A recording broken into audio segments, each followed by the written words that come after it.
former province of the Mali Empire. It was a Mandinka kingdom of Senegambia centered on modern northeastern Guinea-Bissau, extending into Casamance in Senegal. The famed Imam of Kaabu, Bafode Sane, grew up reading the historical origins of his Mandinka tribe and the close links between the various ethnic groups in the greater Senegambia region. The history of Kaabu, what they got from the elders about Kaabu Empire. 3 clans left the Kaaba from Saudi Arabia. The name of the elderly clan called Kamisimbong and Kanuba Simbong and Lawali Simbong. That Lawali Simbong was the first ruler in Mandinka. From there, the first place they built, they called that place Kirikole. That is where they first established. Then they built a village. After that, then they told everybody that they will name it after the Kaaba. That is where they call Mandinka. That Lawali Simbong, he was the first ruler in Mandinka. That Lawali Simbong was the one who gave birth to Nara Makang. That Nara Makang was the one who inherited him in kingship. That Nari Makang was the one who gave birth to Sunjata Keta and Dantarang Tumani. He was also a ruler in Manding. That Nara Makang, his wife, Sasuma Merenteng. That was the name of the wife. That Sasuma Merenteng, at the age of 7, for 7 good years, did not give birth. Then he gave birth to Sunjata Keta and Dantaran Tumani. Tramakamba gave birth to Kambi. 6 regions used to rule in Kansala. Mana and Pachana. They always join. Tumana and Sama also join. Jimara and Kantora also join. These were the ones who joined kingship.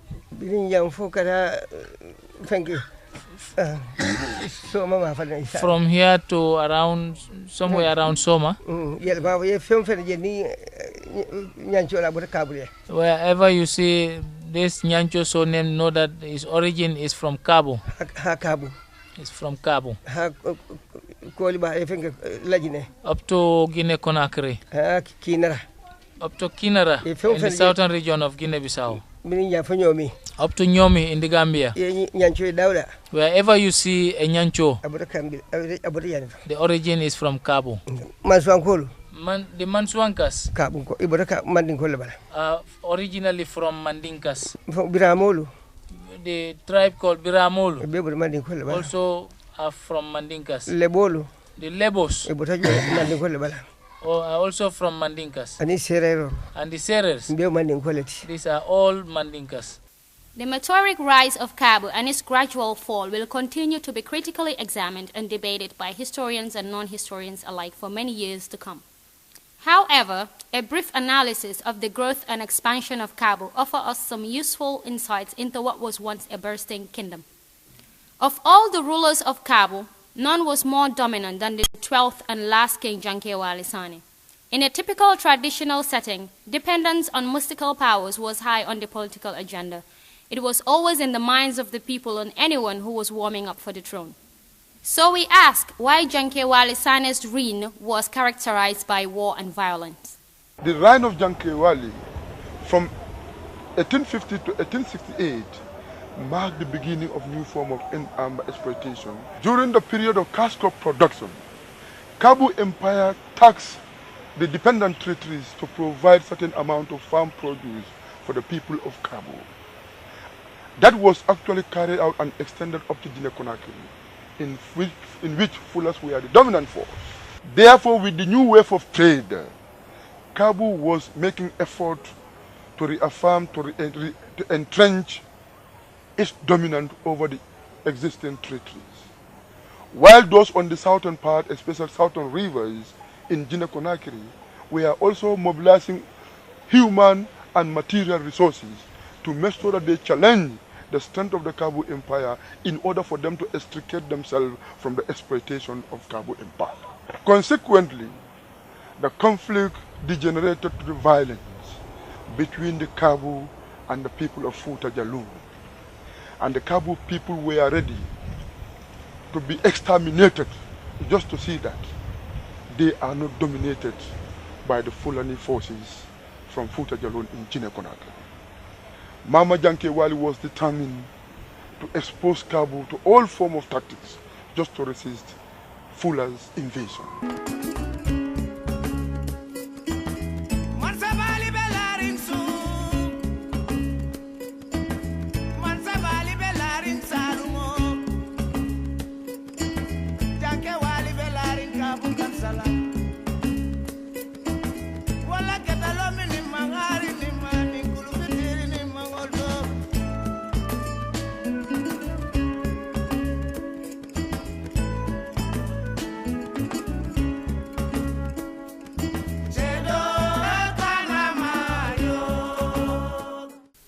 A large swath of land lie uncultivated, abandoned completely by the residents of this settlement. This is Kansala, the imperial capital of Kaabu. So what has happened to this great capital? Tombong Sane, the man who claims to be a relation to the legendary Jankewali, said more than 200 years after the total annihilation of Kaabu, Kansala is still awash with forces of the underworld. Forces that Jankewali has used to expand his kingdom, and most significantly, they were the forces that probably brought him to power and ultimately witnessed his dramatic fall from power. Afaya Jankewali kensende. Jankewali was not an ordinary man. But not only Jankewali. Anybody who is to be installed in Kaabu, they were actually attached to something spiritually. Jankewali was connected to spirits.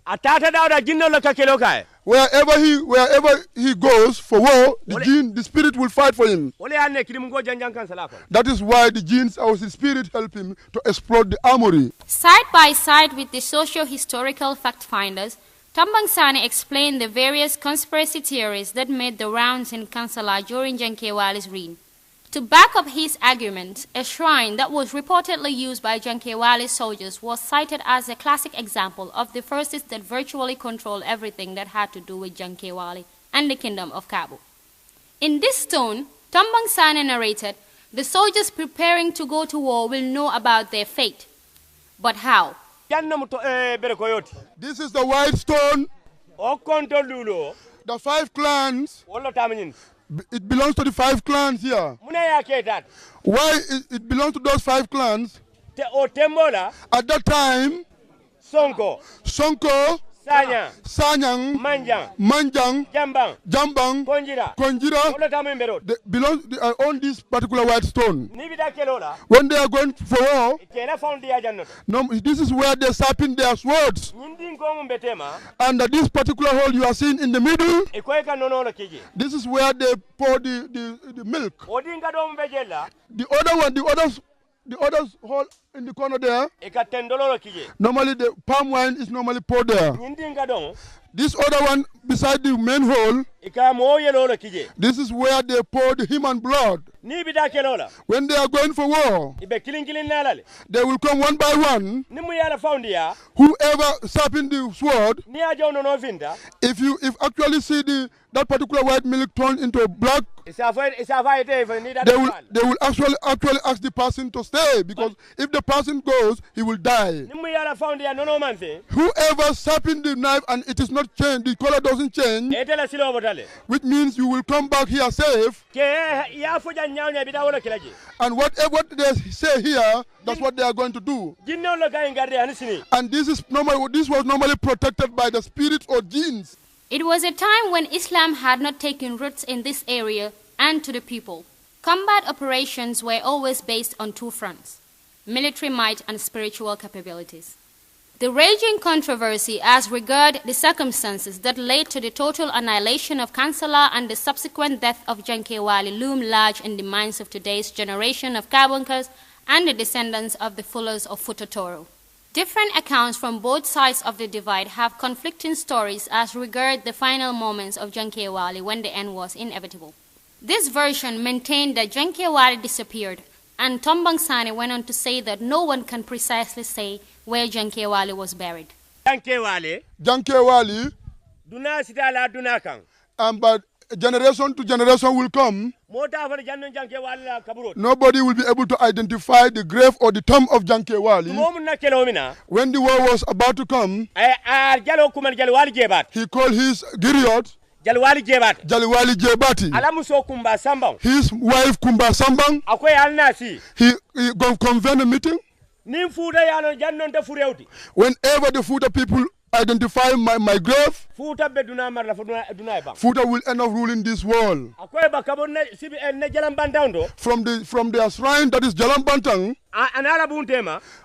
between the shrine and his palace, Jankewali, Jalwali Jebate, Kumba Sambang, they disappeared completely.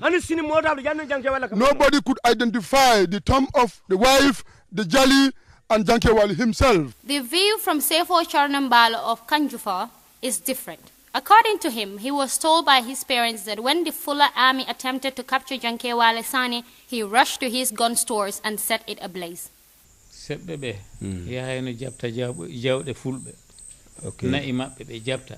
Okay. Aido baldi ko ni way dewi kambe tan sebbe jogi dere to few wala gol ni fewta e baldi heni. Okay.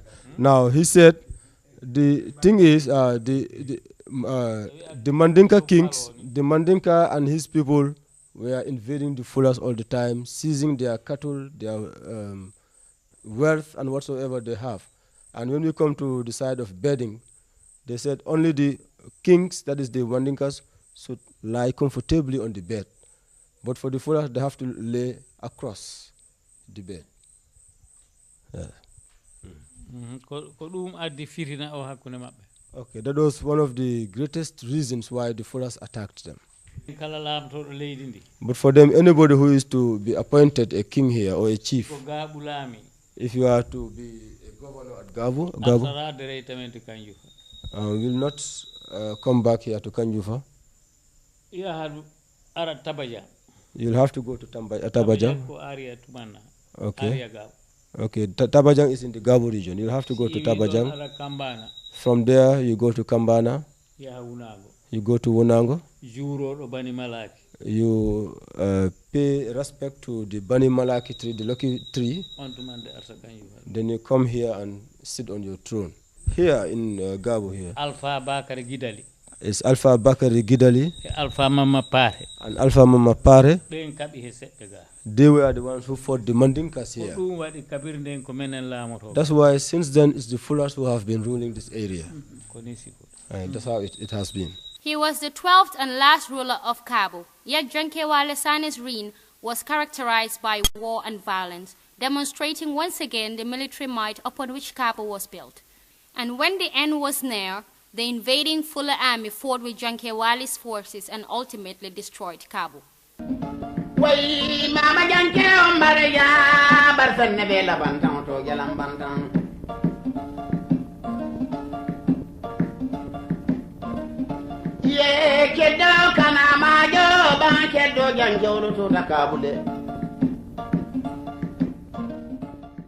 The audience and the readers should understand that the withdrawal of Mandin's sovereignty over Kaabu in the 15th century marked the emergence of monarchical-based administration dominated by the Korins of Sanes and Manes, who were determined to controlled the region's political and economic affairs. Consequently, the political and economic viability of the region provoked the Fullers to attack. This led to the invasion from Futa Jalon, led by Imam Al-Mami Omar of Futa Imam. Consequently, Kaabu was destroyed. It is left to the readers to judge or conclude who the victor was.